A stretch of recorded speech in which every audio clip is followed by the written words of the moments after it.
So, sarap na sarap siya, guys. Gutom na gutom siya talaga. So, naantig yung puso ko sa batang. Ha? Thank you.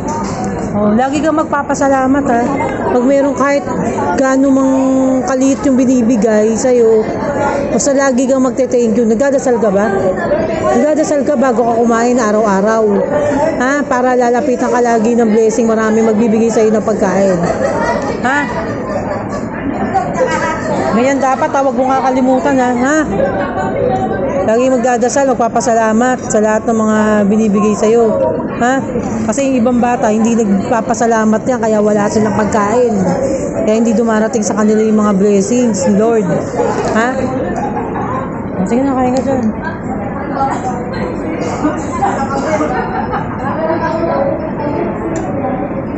Ilan kayo magkakapatid? 10. Kaya saan yung iba? Ha? Hindi, taga-saan ka dito? Saan ka dito nakatira?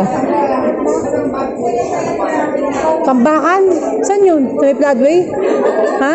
Ang layo naman nararating mo. Doon sa may Rainforest? Ha? Saan? Diretso doon? Ang layo naman nararating mo. Grabe.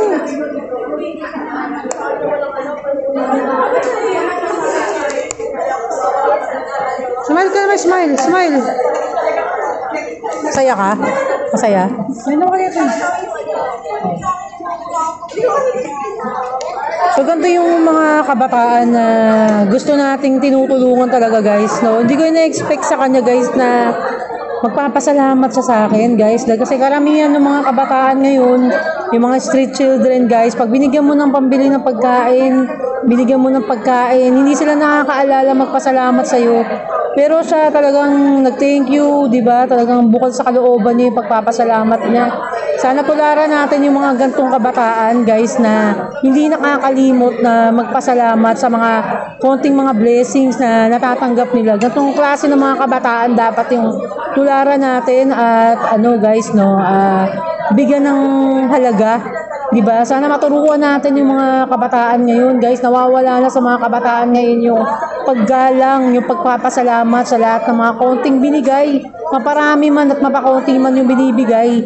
Dapat tayo nagpapasalamat lagi, guys, para nilalapitan tayo ng pagpapala. Diba? Hindi lalayo yung blessing sa atin, lumalapit lalo.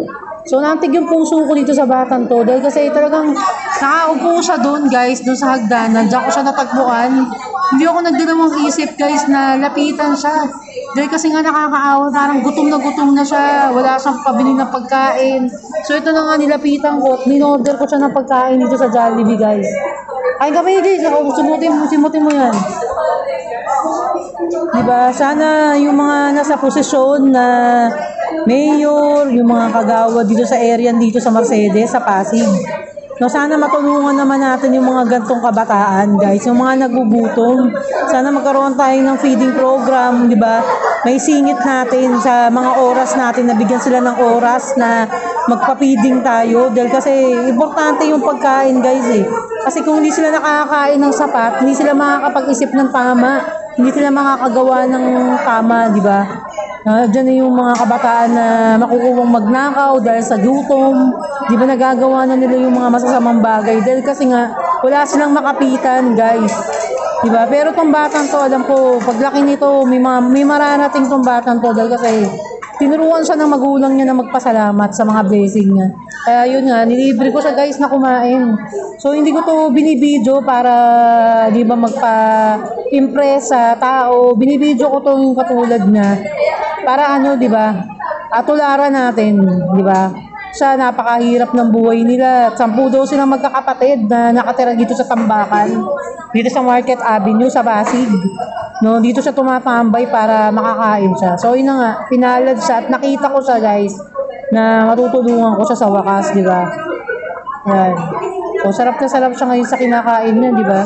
Talagang dinala ako ni Lord na dito sa lugar na to para makilala ko siya. Ano pangalan mo ulit? Ha? Abdul, no? Abdul ang pangalan niya, guys. So, Muslim siya, guys. Yan.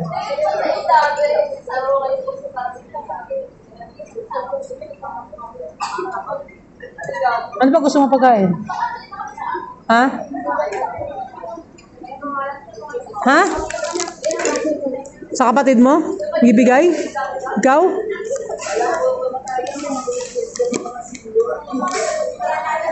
Bibigyan na lang kitang pera. Huwag mong bibili na ano, pagkain, bibili mo ha. Ha? Sige.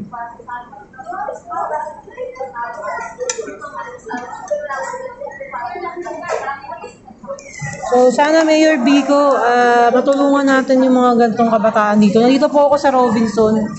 Robinson, malapit dito sa Market Avenue, kanto ng Petron. So, ito natagpuan ko nga itong batang to, guys, na sobrang gutom na gutom siya. Yan. Gutom na gutom si Kuya. Kain ka maiga dyan, ha? Ayan. So, di ko alam kung bakit natigil yung mata ko kanina sa kanya, guys, na nakaupo siya dun sa hagdanan. Gutom na gutom ka na nun? Ha? Nandiyan ka sa hagdan kanina? Ha? So, gutom na daw siya, guys. As in, talagang nakasandal siya dun sa hagdanan. Nakikita niyo hagdanan. Diyan kasi ako pupunta mamaya sa taas. Ibibilin ako dun sa handyman. So, nakita ko nga siya habang nakatambay ako dito sa Jollibee. Yun. Kain ka ready. Sarap na sarap siya doon sa kinakain.